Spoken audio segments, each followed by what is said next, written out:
Juste en dessous de ce paragraphe, voici la photo publiée. Il fallait quand même oser.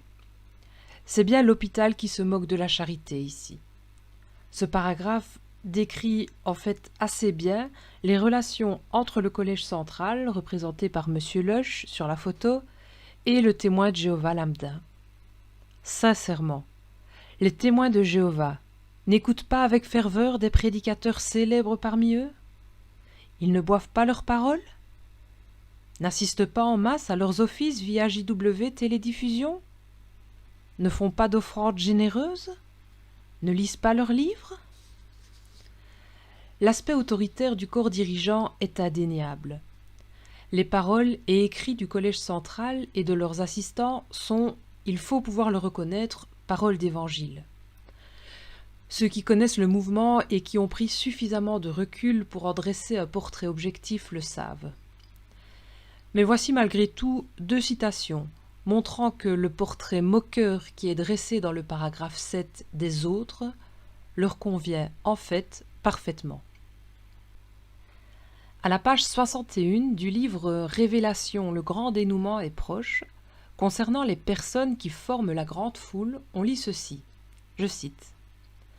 « Soumises à la domination royale du Christ, elles espèrent hériter ses bienfaits sur terre. Elles vont vers les frères oints de Jésus et se prosternent devant eux, spirituellement parlant, parce qu'elles ont entendu dire que Dieu est avec eux. » Fin de citation. Incroyable, non? Sur quoi se base-t-il pour affirmer une telle chose?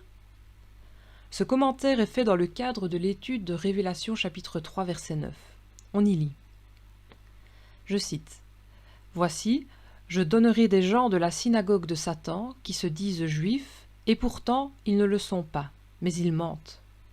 Voici, je les ferai venir rendre hommage devant tes pieds, et je leur ferai savoir que je t'ai aimé. » Fin de citation. Le parallèle est donc fait entre les membres de la grande foule et les gens de la synagogue de Satan qui mentent. Ceux-ci sont donc attirés vers les membres oints et se prosternent devant eux.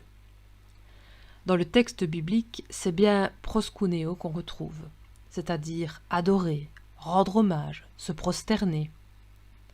Les membres de la grande foule doivent donc non seulement servir les oints, comme cela est rappelé à la page 61 de ce même livre, mais ils doivent spirituellement se prosterner devant eux.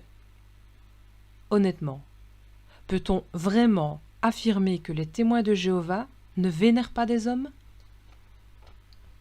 Dans la tour de garde du 15 octobre 1957, on lit ceci.